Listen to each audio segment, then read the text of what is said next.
सभी स्टूडेंट को good afternoon. UGC net Saraswati group में आरती वर्मा एजुकेशन थ्योरी क्लासेस। आज की क्लास में बात करेंगे यूनिट 4 यानी कि अध्यापक शिक्षा हो जाएगा और 4th अध्याय है व्यवसाय के रूप में अध्यापन शिक्षा। तो इसको हम डिटेल में बात करेंगे। इसके पहले थोड़ा सा टॉपिक है, हम आपको पढ़ा देते हैं।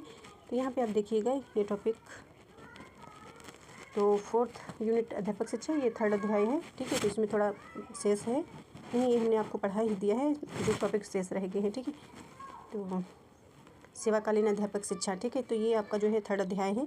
तो सेवाकालीन अध्यापक शिक्षा के अंतर्गत सेवारत अध्यापकों के लिए प्रशिक्षण या पुनश्चर्या कार्यक्रमों को संचालित एवं व्यवस्थित करते हुए उनकी कार्य क्षमता और कुशलता में वृद्धि हेतु प्रयत्न किया जाता है। तो सेवाकालीन शिक्षा हमने आपको बता ही दिया था कि टीचर बनने के बाद जो शिक्षा दी जाती है टीचरों को, इन अध्यापकों को, वही सेवाकालीन अध्यापक शिक्षा होती है, ठीक है। तो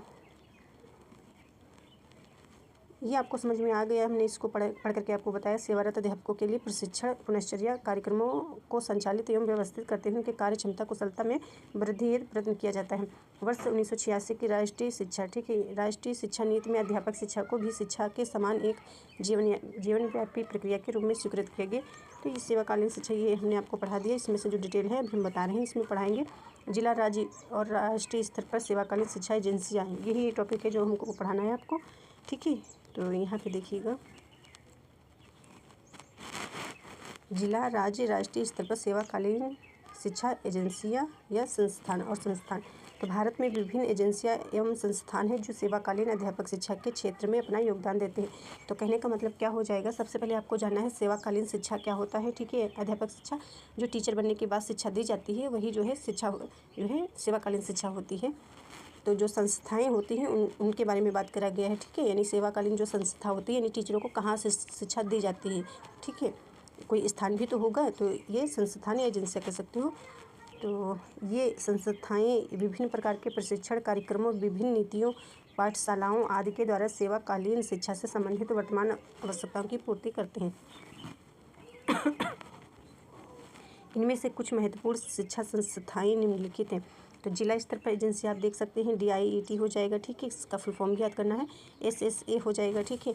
फिर ये जिला स्तर पर है, आपको ध्यान रखना है, यदि पेपर में पूछा जाए, मिलान करने में आए या फिर विकल्पों में आ जाए, ठीक है। तो जिला स्तर पर तो ये आपको याद रखना है। फिर राज्य स्तर पर एजेंसियाँ कौन कौन सी हैं ये भी याद कर लीजिएगा। SCERT हो गया और RMS यानी रमसा जिसे हम कह सकते हैं। फिर राष्ट्रीय स्तर की एजेंसियाँ देख सकते हैं, ठीक है। NCERT हो गया जो आपका जो है टीचर एजुकेशन से संबंधित होता है, ठीक है। और ये स्कूली शिक्षा से संबंधित है, ठीक है। फिर इसके बाद आपको क्या देखना है, UGC हो गया, ठीक है, हायर एजुकेशन से संबंधित हो गया। फिर इसके बाद क्या देखना है आपको, इसका फुल फॉर्म भी देख लेना है। तो यहाँ से देखिएगा फुल फॉर्म,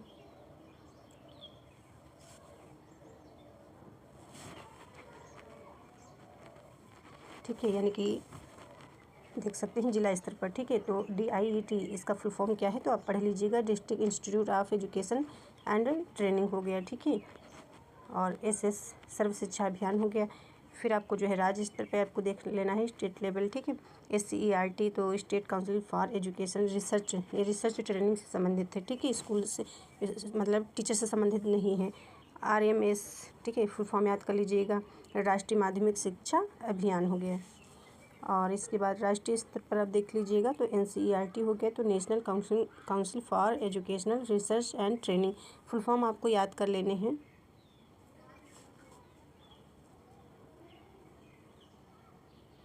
आप सभी स्टूडेंट को, और यहाँ पे NCTE देख लीजिएगा, national council of teacher education, ये जो है टीचर से संबंधित है, ठीक है।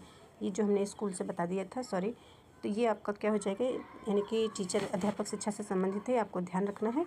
UGC यूनिवर्सिटी ग्रांट कमीशन, ठीक है, याद कर लीजिएगा, सारे फुल फॉर्म आप याद कर लीजिएगा। इसके बाद हम ले चलते हैं आपको किस टॉपिक पे, ये टॉपिक आपका है, थोड़ा ये भी देख लीजिए, सेवाकालीन अध्यापक शिक्षा के विषय क्षेत्र, क्योंकि आपको जानना जरूरी है क्या आपके टॉपिक में है, और जो पूछा जाए तो आपका क्वेश्चन गलत ना हो पाए।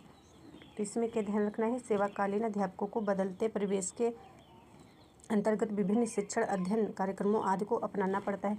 तो इसमें बताया गया सेवाकालीन अध्यापक शिक्षा के विषय क्षेत्र में कि बदलते यानी कि सेवाकालीन अध्यापकों को बदलते परिवेश यानी कि वातावरण के जैसे जो पढ़ाई होती है तो जो है समय के हिसाब से बदलते रहते हैं। जैसे कि जो 10 साल पहले शिक्षा थी वो आज के ज़माने में जो है बदल चुकी है। ठीक है, सब टेक्निक हो गया है, सब बच्चे मोबाइल से भी पढ़ रहे हैं और कंप्यूटर से पढ़ रहे हैं। ठीक है, यानी कि दूरस्थ शिक्षा जिसे हम कहते हैं। ठीक है, कोई ऑफलाइन नहीं पढ़ना चाहता है कोई भी स्टूडेंट। तो यहाँ पे देख सकते हैं शिक्षण अध्ययन कार्यक्रमों आदि को अपनाना पड़ता है। शिक्षण के विभिन्न क्षेत्रों में शिक्षा आवश्यकताओं को समझा कर उसके अनुरूप शिक्षा योजना की रूपरेखा का निर्माण करना वर्तमान अध्यापन व्यवस्था की महत्वपूर्ण आवश्यकता है। इसके लिए शिक्षकों को निम्नलिखित क्षेत्रों में कार्य करने की आवश्यकता होती है। यानी कि जो सेवाकालीन टीचर होते हैं यानी कि सेवारत अध्यापक जो गवर्नमेंट टीचर जिसे हम कह सकते हैं, तो संदर्भित दक्षता होनी चाहिए, संकल्पनात्मक दक्षता। ठीक है, यानी कि क्षेत्रों में कार्य करने की आवश्यकता है। तो विषय वस्तु में दक्षता, संप्रेषण संबंधी दक्षता, प्रबंधन संबंधी दक्षता, मूल्यांकन दक्षता, अभिभावक सहकार्य दक्षता, समाज की प्रतिबद्धता। ठीक है, तो ये सारे पॉइंट्स हैं जो एक नज़र में आप देख लीजिएगा। ये 4th आपका अध्याय होगा जिसमें आपका छोटा सा टॉपिक है व्यवसाय के रूप में अध्यापन। तो इसको आपको पढ़ना है। तो ये है व्यवसाय एवं व्यवसायीकरण की संकल्पना। एक व्यवसाय के रूप में अध्यापन, अध्यापकों की व्यावसायिक आचार नीति होती है। ठीक है, पढ़ना है। ICT एकीकरण पढ़ना है आपको। अध्यापक शिक्षा के व्यवसायीकरण के लिए गुणवत्ता प्रबंधन हो गया। अध्यापन शिक्षा में नव प्रवर्तन हो गया। नव प्रवर्तन मतलब नए विधियाँ नए तरीके अपनाना।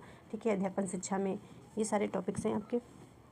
स्टार्ट करती हूँ। अध्यापकों के अंदर अनेक ऐसी विशेषताएं पाई जाती हैं जो इसे व्यवसाय से अलग करती हैं, परंतु जीवन वृत्ति चलाने उद्देश्य से इनका जो है अध्यापन क्रिया भी एक व्यवसाय का रूप ले चुकी है। बावजूद इसके अध्यापकों का व्यवसाय अन्य से भिन्न होता है। यानी कि अध्यापक शिक्षा टीचर जो पढ़ाते हैं, ठीक है, पैसा लेते हैं। ऐसा तो नहीं है कि ऐसे पढ़ा देते हैं। ठीक है, तो पैसा नहीं लेंगे तो उनका भी तो जीवन है ना, तो जीवन चलाने के लिए जो है पैसा ज़रूरी होता है। तो ये व्यवसाय हो गया एक प्रकार से। ठीक है, तो सब व्यवसायों से भिन्न होता है। ठीक है, कहने का मतलब ये जिसे हम बिजनेस बोलते हैं। ठीक है, आप सभी लोग। फिर इसके बाद यहाँ पे देखिए व्यवसाय एवं व्यवसायीकरण की संकल्पना। इसमें आप पढ़िएगा व्यवसाय क्या होता है। तो व्यवसाय का अर्थ है एक ऐसा धंधा, यानी कि व्यवसाय का अर्थ होता है, आप देखिएगा, एक ऐसा धंधा है जिसमें धन के बदले वस्तुओं अथवा सेवाओं का उत्पादन, विक्रय और विनिमय होता है। विक्रय मतलब आप बेच रहे होते, सेल कर रहे होते। ठीक है, और विनिमय मतलब लेन देन होता है। तो ये कह सकती हो। तो इसमें आपको किस प्रकार से समझना है इस पॉइंट को, तो आपको इस प्रकार से समझिएगा जैसे कि व्यवसाय जो होता है एक ऐसा धंधा जिसमें धन के बदले वस्तुओं और अथवा सेवाओं का उत्पादन या विक्रय विनिमय होता है। तो इसमें आपको समझना है कि जैसे कि ये हमारा धन हो गया। ठीक है, तो धन के बदले यानी आप धन लेकर के गए, सब्जी वाले को आपने दिया। ठीक है, मार्केट गए और सब्जी वाले को जो है पैसा दिए और आपने सब्जी खरीदा। तो ये हो गया वस्तु। ठीक है, यानी धन के बदले वस्तुओं को खरीदना। ठीक है, तो आपने पैसा दे करके आपने सब्जी खरीदा है। ठीक है, और यही धन दे करके आपने जो है जैसे कि आप टीचर, जैसे कि आपने फ़ीस जमा करी। ठीक है, आपने कॉलेज में या स्कूल में यूनिवर्सिटी में आपने फ़ीस जमा करी, अपने धन जो है जमा करा। ठीक है, स्कूल में या कॉलेज में अपने धन जमा करा और आपका बेटा या आप ही या कोई भी हो सकता है, तो छात्र पढ़ता है। ठीक है, तो धन जमा करा और उसने पढ़ाई, या फिर कह सकते हो डॉक्टर के पास पैसा जमा करा और उसने सेवा ली। ठीक है, यानी कि जो इलाज हुआ। या कह सकते हो आपकी जैसे कि धन आपने जो है ट्रेन में आप बैठे। ठीक है, यानी ट्रेन में आपने बैठे और टिकट लिया, यानी धन दिया। ठीक है, धन आपने दिया और आपने ट्रेन में बैठा, यात्रा करा। ठीक है, या आप कहीं आए गए तो वो आपका सेवा हो गया। यानी कि आपने धन दे दिया, धन के बदले आपको कोई सामान नहीं मिला, आपने सिर्फ और सिर्फ सेवा प्राप्त करी। या कह सकते हो कि आपने जैसे बस में बैठा, ऑटो में बैठा, या आप बैठते हो तो आप पैसा देते हो, उसके बदले आपको कोई सामान नहीं मिलती है, आप सिर्फ सेवा लेते हो, सेवा प्राप्त करते हो, उसमें बैठ करके जाते हो आते हो, ये कह सकते हो। तो इस प्रकार से इतना आप समझ लीजिएगा कि धन के बदले वस्तु। ठीक है, धन के बदले वस्तु यानी कि कोई सामान आपने खरीदा और सेवाओं का उत्पादन। ठीक है, इस प्रकार से आप समझ सकते हो।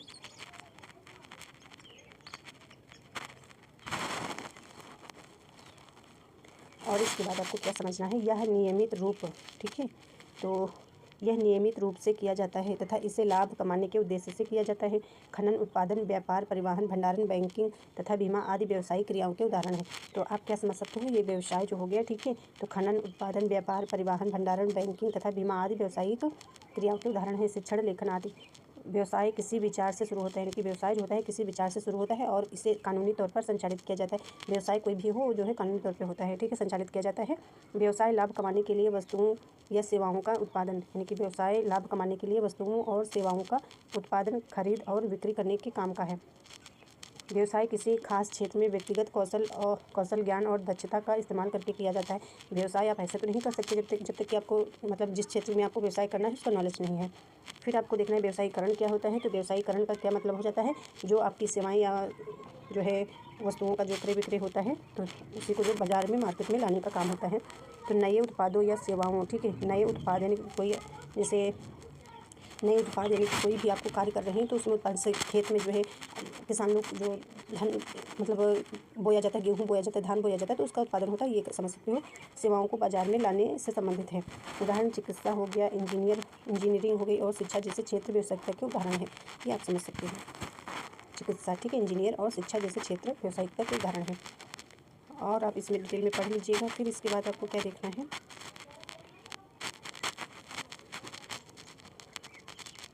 ये पॉइंट आप देख सकते हैं। एक व्यवसाय के रूप में अध्यापन, ठीक है, तो एक व्यवसाय के रूप में अध्यापन ज्ञान और कौशल को दूसरे को सिखाने और विकसित करने के लिए किया जाने वाला एक कार्य है जो एक विशिष्ट प्रशिक्षण और योग्यता के साथ किया जाता है। शिक्षा प्रदान करना और छात्रों को ज्ञान, कौशल और समझ विकसित करने में मदद करता है, जिसके बदले में शिक्षक को वेतन मिलता है। तो कहने का मतलब ये हो गया कि एक व्यवसाय के रूप में अध्यापन, तो जब टीचर पढ़ाता है तो उसको जो है मतलब वेतन मिलता है, सैलरी मिलती है। तो यही बताया गया है इसमें, ठीक है। विशेष प्रशिक्षण और योग्यता। अध्यापन एक ऐसा व्यवसाय है जिसके लिए विशेष प्रशिक्षण और औपचारिक योग्यता की आवश्यकता होती है।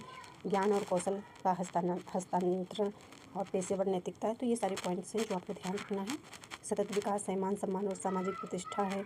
ये सारी हेडिंग्स है। इसके अंतर्गत राष्ट्र निर्माण में योगदान अध्यापक, उनके गुण क्या होते हैं तो ये देख लीजिए, इंपॉर्टेंट है।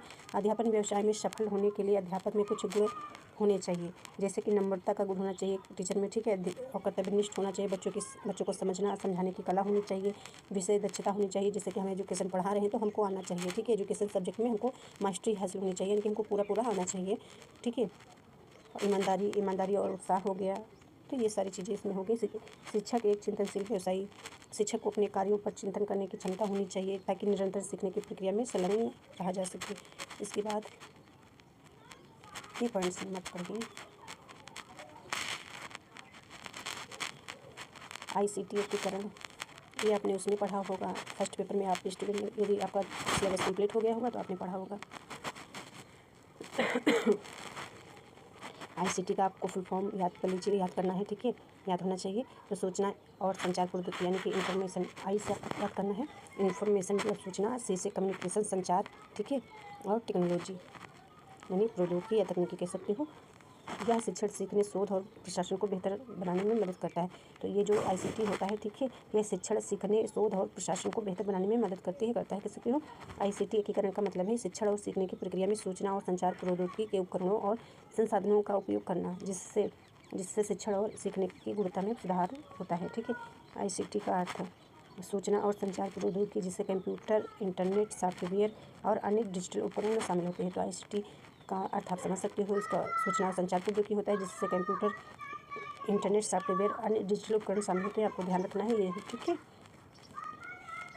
फिर इसके बाद आपको जो इम्पोर्टेंट है वही पढ़ना है। लाभ आप देख सकते हो इसमें, ठीक है, उदाहरण देख सकते हो। ICT में शिक्षक द्वारा ऑनलाइन वीडियो या प्रेजेंटेशन का प्रयोग करना, छात्रों को ऑनलाइन प्रोजेक्ट पर काम करने के लिए इंटरनेट का उपयोग करना। लाभ क्या होते हैं ICT के, ठीक है, ICT के लाभ क्या होते हैं तो ये देख लीजिए। शिक्षण को प्रभावी और आकर्षक बनाना हो गया, छात्रों को ज्ञान प्राप्त करने और कौशल विकसित करने में मदद करना, छात्रों को भविष्य के लिए तैयार करना। ICT के माध्यम से जो है अच्छे प्रकार से ज्ञान दिया जा सकता है, ठीक है, क्योंकि आप जानते हैं कि इसमें जो है कंप्यूटर, इंटरनेट, सॉफ्टवेयर, अन्य डिजिटल उपकरण का प्रयोग करा जाता है, ठीक है। इसके बाद आप क्या देखेंगे, ये टॉपिक आप एक नज़र में देखिएगा, ये भी आपके लिए इम्पोर्टेंट है।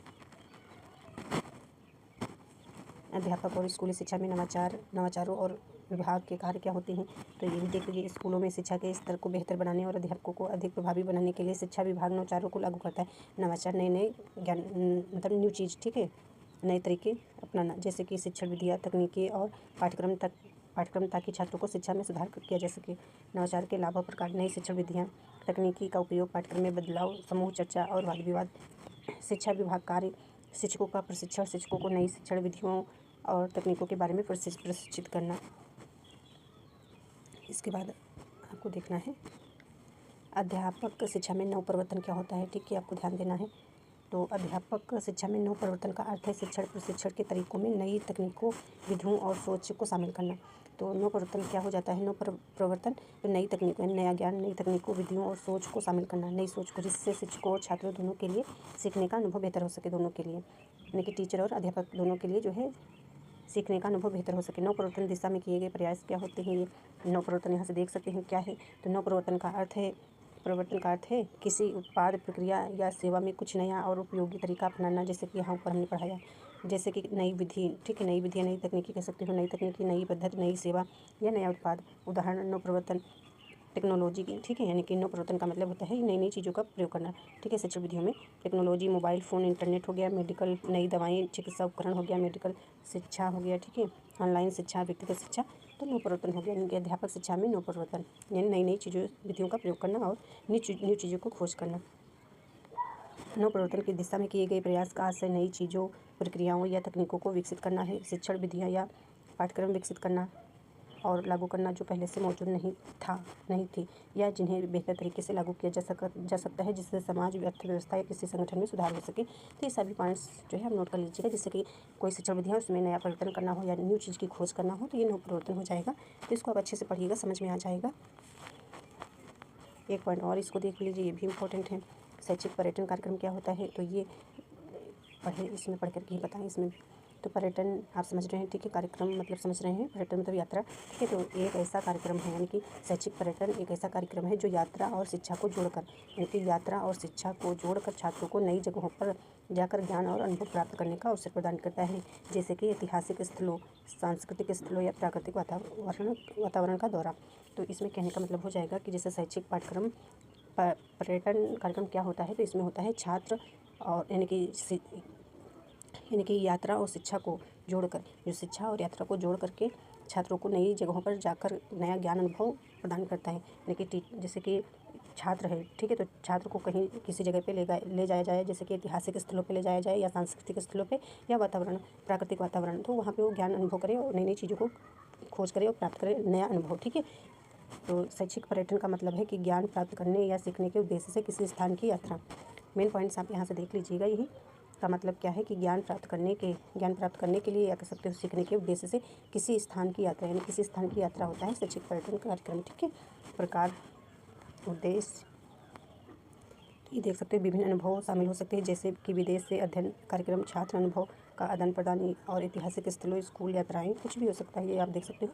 ऐतिहासिक स्थलों, नई चीज़ों का अध्ययन करना हो जाएगा उद्देश्य, ठीक है। तो जैसे कि आप यात्रा पे जाएंगे, जैसे कहने का मतलब है जैसे आप ऐतिहासिक जगह पे जाएंगे, ठीक है, सांस्कृतिक स्थलों पे जाएंगे, वातावरण, प्राकृतिक वातावरण, ठीक है, तो यानी किसी स्थान पर आप जाएंगे, ठीक है, तो अनुभव ही तो करेंगे, नया चीज़ सीखेंगे, ठीक है। तो यही चीज़ इसमें बताया गया है कि नई चीज़ों का अध्ययन करना, दूसरी संस्कृति के बारे में जानना और अध्ययन यात्राएँ सीखना और सीखे गए कौशल को लागू करना, ये पॉइंट्स हो जाएंगे। तो सारे टॉपिक इंपॉर्टेंट हैं और आप सभी स्टूडेंट इसको अच्छे से पढ़िएगा, कवर करिएगा, और आप सभी स्टूडेंट रिवीजन अपना कर रहे होंगे, ठीक है। तो अपना पढ़ाई करते रहें अच्छे से, क्योंकि आपके पास समय नहीं, बहुत कम समय बचा हुआ है, ठीक है। तो मैंने हर बार यही बताया है कि आपको PYQ एंड जो है थ्योरी दोनों पढ़ने हैं, ठीक है। जिन स्टूडेंट ने जो है थ्योरी क्लासेस नहीं करा है, यानी कि अपना पूरा सिलेबस नहीं पढ़ा है, तो वो जो है जल्दी से कंप्लीट कर लें, और बाकी जो है PYQ भी साथ में करें। Thank you.